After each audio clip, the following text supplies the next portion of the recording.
जिस टाइम ये बेटियां गोल्ड मेडल जीत कर आई थी तब आपने इनको अपने घर में चाय बनाया था, सेल्फी ली थी, आपने भी किया था और आपने बड़ा गर्व से कहा था कि ये बेटियां हमारे देश का गौरव है। अपने ही देश में उन बेटियों के साथ शोषण हुआ है और आपकी पार्टी में बैठे लोगों ने किया है। देश का दुर्भाग्य है कि इंटरनेशनल खिलाड़ी अपनी शिकायत दर्ज कराने जाते हैं और पुलिस उनकी शिकायत दर्ज नहीं कर रही है, बताया जा रहा है। यहाँ पर भी बजरंग पूनिया के पास भी आके लोग बोल रहे हैं कि तूने गलत आदमी से पंगा ले लिया, नहीं तो वो ट्रैक्टर ट्रॉली लेके दिल्ली में लड़ाई करेंगे। आपको शर्म आनी चाहिए मोदी जी। आप अगर किसी क्रिकेट के अंगूठे में चोट लग जाती है तो आप ट्वीट करते हैं, लेकिन देश का गौरव और देश का मान सम्मान बढ़ाने वाली बेटियां, उनका शारीरिक शोषण हुआ है, वो उन्होंने आरोप लगाया साथ में। और आप जनता की बात सुने, इन खिलाड़ियों की बात सुने। शर्म आ रही है हमें जंतर मंतर में बैठते हुए। तो दूसरे देशों में ये बात जा रही होगी कि जो भारत की खिलाड़ी यहाँ हरा के उनके खिलाड़ियों को तिरंगा फहरा के भेजी। आज उन्हीं के देश में उन्हीं की सरकार के नेता उनका शारीरिक शोषण कर रहे हैं और उनकी पुलिस उनकी शिकायत मैं रिक्वेस्ट करती हूँ कोई भी इस वीडियो को सुन रहा है तो प्रधानमंत्री जी तक की आवाज पहुँचाई। पार्टी से ऊंचा उठे, एक नारी होते हुए आप महिलाएं हैं। ये जो 7 बेटियों ने आरोप लगाया है ये कोई छोटा आरोप नहीं है, ये माता शक्ति के सम्मान की लड़ाई है। स्मृति ईरानी जी से अपील करती हूँ, स्मृति ईरानी जी आपके घर में भी बेटी है, आप भी एक बेटी की माँ है, तो कम से कम इन बेटी माँ दर्द समझे। देश का सैनिक पूरे देश के लिए लड़ता है, देश के लिए शहीद हो जाता है, उसी तरह देश का खिलाड़ी भी पूरे देश का खिलाड़ी होता है। इसलिए देश की जनता से अपील, आप सबसे हाथ जोड़ के विनती है। इन 7 बेटियों के साथ अन्याय हुआ है तो कल हमारी बेटियों के साथ भी हो सकता है, कल आपके घर में भी पहुंचेगी। अगर अपराधियों के हौसले ऐसे बुलंद रहे तो यह दिन दूर नहीं जब अपने घरों से निकाल करके अपनी बेटियों के साथ बलात्कार करेंगे। मैं प्रधानमंत्री जी से अपील करना चाहती हूँ कि प्रधानमंत्री जी जिस टाइम ये बेटियां गोल्ड मेडल जीत कर आई थी तब आपने इनको अपने घर में चाय पे बुलाया था, उनके साथ सेल्फी ली थी, आपने भी किया था और आपने बड़ा गर्व से कहा था कि ये बेटियां हमारे देश का गौरव है। प्रधानमंत्री जी मैं आपको याद दिलाना चाहती हूँ कई बेटियां पिछले 5 दिन से जंतर मंतर पे बैठी हुई है, रात को भी यही बैठी है, दिन में भी यही बैठी हुई है और अपने ही देश में उन बेटियों के साथ शोषण हुआ है और आपकी पार्टी में बैठे लोगों ने किया है। और जब ये बेटियां पुलिस में शिकायत दर्ज करने गई है तो पुलिस इनकी शिकायत दर्ज नहीं कर रही है। ये देश का दुर्भाग्य है कि इंटरनेशनल खिलाड़ी आने जाते हैं और पुलिस उनकी शिकायत दर्ज नहीं कर रही है। शिकायत दर्ज कराने के लिए भी उनको सुप्रीम कोर्ट का सहारा लेना पड़ रहा है। सुप्रीम कोर्ट पे हमें पूरा भरोसा है कि वो खिलाड़ियों के पक्ष में ही फैसला देगा। अब प्रधानमंत्री जी से एक बात और कहना चाहती हूँ, जिन 7 बेटियों ने शिकायत की है उनके घरों में लोगों को भेजा जा रहा है, उन बेटियों को छुड़ाया जा रहा है। यहाँ पर भी बजरंग पूनिया के पास भी आके लोग बोल रहे हैं कि तूने गलत आदमी से पंगा ले लिया। मैं बताना चाहती हूँ प्रधानमंत्री जी ये खिलाड़ी अकेले नहीं है, उनको आप अकेला ना समझे कि सिर्फ 7 बेटियों ने शिकायत की है। देश के पूरे जनता इनके साथ है, चाहे किसान हो, चाहे युवा हो या देश के पूर्व सैनिक हो, सब इन बच्चों के साथ है और हर यूनिवर्सिटी के बच्चे यहाँ पे आके समर्थन देने गए हैं। जितने दिन आप लगाएंगे इनको न्याय देने में उतनी भीड़ ज्यादा बढ़ेगी और सरकार की परेशानियां ज्यादा होगी। क्योंकि यहाँ पे यूनिवर्सिटी के बच्चे भी आए हुए थे, कल जयपुर यूनिवर्सिटी के बच्चे आए हैं, JNU के बच्चे यहाँ पे आए, दिल्ली यूनिवर्सिटी के बच्चे यहाँ पे आए। अभी जब भी जरूरत होगी लाखों की संख्या में छात्र यहाँ पे इकट्ठे हो जाएंगे।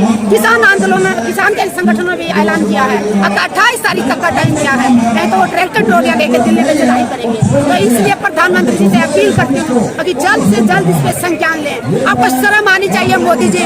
आप अगर किसी क्रिकेट के अंगूठे में चोट लग जाती है तो आप ट्वीट करते हैं, लेकिन देश का गौरव और देश का मान सम्मान बढ़ाने वाली बेटियां, उनका शारीरिक शोषण हुआ है, वो उन्होंने आरोप लगाया साथ में।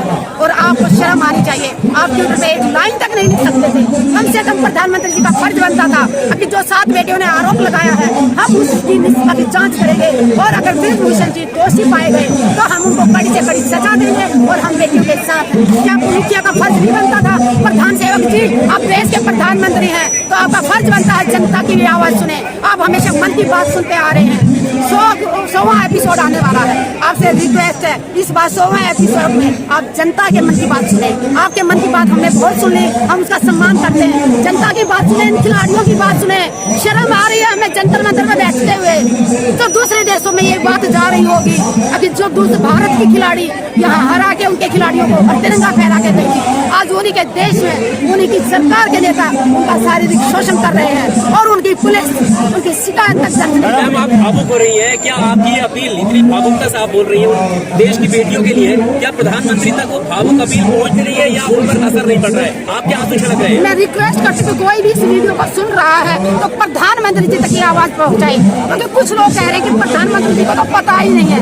तो मैं आप सबसे अपील करती हूँ कि कोई भी ये मैसेज पहुंचाएं कि आपके देश का मान सम्मान गौरव बढ़ाने वाली बेटियां 4 दिन से अपील कर रही हैं, ना उनकी शिकायत दर्ज हो रही है, ना उनको न्याय मिल रहा है, और जो जिनके ऊपर आरोप लगाया है वो अपने पद पे जैसे के तैसे डटे हुए हैं। तो प्रधानमंत्री जी से अपील करती हूँ, और बीजेपी सरकार में जितनी भी माताएं बहनें हैं, जो सांसद हैं, एमएलए हैं, उन सभी से अपील करती हूँ कि पार्टी से ऊंचा उठ के एक नारी होते हुए आप महिलाएं हैं, ये जो 7 बेटियों ने आरोप लगाया है ये कोई छोटा आरोप नहीं है, ये माता शक्ति के सम्मान की लड़ाई है। आप सब ने इसमें साथ देना चाहिए, और खास करके स्मृति ईरानी जी से अपील करती हूँ। स्मृति ईरानी जी, आपके घर में भी बेटी है, आप भी एक बेटी की माँ है, तो कम से कम इन बेटियों का दर्द समझें और इन बेटियों के लिए एक लाइन ट्वीट में लिखें कि आप इन बेटियों के साथ हैं और इसकी निष्पक्ष जांच कराएंगे। स्मृति ईरानी जी की बेटी को लेकर जब सवाल खड़े हुए थे तो उन्होंने बेटियों की अस्मिता को लेकर सवाल किया था और घेरने की कोशिश की थी। अब यहाँ पर जो बेटियां हैं इनकी अस्मिता को लेकर आप स्मृति ईरानी जी से क्या कहना चाहते हैं? मैं उसे यही कहना चाहूंगी कि बेटियां बेटी होती है, चाहे वो गरीब की हो, चाहे किसी मंत्री की हो, चाहे किसी प्रधानमंत्री की हो,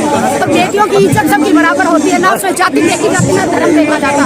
और दूसरा, मैं उन लोगों से एक बात कहना चाहती हूँ जो ट्विटर पे भी लिख रहे हैं कि ये एक ही स्टेट के बेटियां बेटी हैं, कोई कहता कि ये एक ही जाति की बेटियां बेटी हैं। अरे घटिया सोच वाले, मैं तुम सबको बताना चाहती हूँ कि ये एक स्टेट की नहीं है। जिस टाइम ये तिरंगा फहरा रही थी दूसरे देशों में जाके, जिस टाइम ये गोल्ड मेडल ला रही थी, किसी खिलाड़ी ने वहाँ जाके कहा कि मैं किसी एक स्टेट की बेटी हूँ, किसी खिलाड़ी ने अपनी जाति बताई वहाँ पे, किसी ने अपने राज्य का नाम बताया, वहाँ जाके सिर्फ और सिर्फ एक भारतीय खिलाड़ी के नाम से वो लड़ रही थी, और जब गौरव बढ़ाया तो उन्होंने पूरे भारत का गौरव बढ़ाया। तो जो घटिया सोच के लोग हैं सोशल मीडिया पे अफवाह फैला रहे हैं कि एक राज्य की बेटियां हैं या एक जाति की हैं, या किसी की जाति की नहीं है, खिलाड़ी की कोई जाति नहीं होती, जैसे सेना के जवान की कोई जाति नहीं होती, कोई धर्म नहीं होता, कोई राज्य नहीं होता।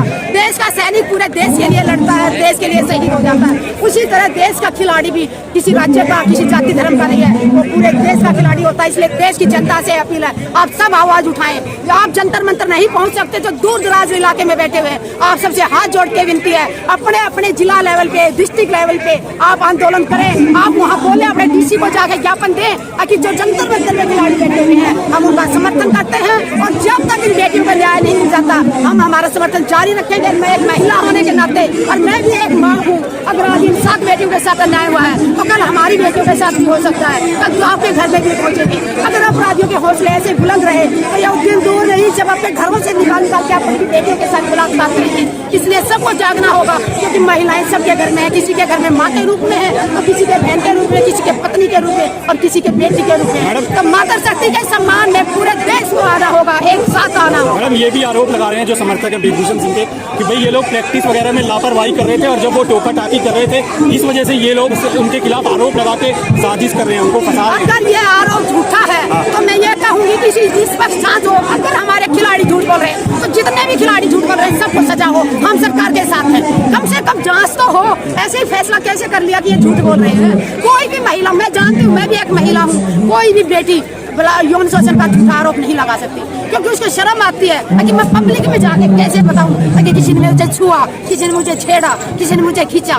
कितना मुश्किल से, कितना हिम्मत जता पाई होगी बेटियां ने, कितना समय लगा होगा इन्होंने अपनी जुबान पे ये बात लाने के लिए, और आज ये जुबान पे बात लाई है तो इनको डराया जा रहा है, इनको धमकाया जा रहा है, पुलिस इनके FIR तक दर्ज नहीं कर रही है। तो ये देश का दुर्भाग्य है। देशवासियों से अपील करती हूँ, जागो। हम ये नहीं कहते कि हम किसी सरकार के खिलाफ नहीं है, लेकिन बात बेटियों के सम्मान की आएगी, वहाँ हम चुप नहीं बैठे। प्रारंभिक जांच, वो कह रहे हैं भाई FIR से पहले हम जांच करने की बात करते हैं, तो करे ना जांच, रोका किसने है? जांच करें, हमारे खिलाड़ियों की करें। मैं पहले दिन से बोल रही हूँ, अगर हमारी बेटियां झूठ बोल रही हैं तो हमारी बेटियों को सजा दो, हम सरकार के साथ। बबीता फोगाट जी कह रही है कि मैं रिपोर्ट मेरे को पढ़ने नहीं दी गई, छीन ली गई है, और कमेटी के मेंबर कोई कह रहे हैं कि रिपोर्ट में क्या लिखा वो पढ़ने नहीं दिया जा रहा, तो ये भी तो गलत बात है ना। तुमने कमेटी की मेंबर क्यों बनाया उसको? अगर कमेटी की मेंबर बना तो कमेटी के लोगों पे भरोसा करें। लेकिन एक बात मैं आप लोगों को बताना चाहती हूँ, सरकार जब जब कमेटी बनाएगी ना, आप सोचोगे ठंडे बस्ते में चला गया। बहुत कमेटियां बनाई है सरकार ने। क्या लगता है कि सरकार ब्रिजभूषण सिंह पे कार्रवाई कर पाएगी, क्योंकि उनका राजनीतिक रसूख बहुत बड़ा है, बाहुबली नेता कहे जाते हैं अपने। सच्चाई के सामने कोई टिक नहीं सकता, और जहाँ सच्चाई होती है वहाँ भगवान होते हैं, इसलिए उनको उनके ऊपर कार्रवाई करनी होगी, क्योंकि जब तक कार्रवाई नहीं करेंगे बेटियां यहाँ से नहीं हटने वाली है। पूरा देश इनके साथ कह रहे हैं मैडम मैं तो निर्दोष हूँ, चाहे फांसी पे चढ़ा दूं, उनका कहना है। हाँ तो ठीक है, जांच होगी, पता चलेगा ना। जितना देर करेंगे सरकार की परेशानी उतनी बढ़ेगी।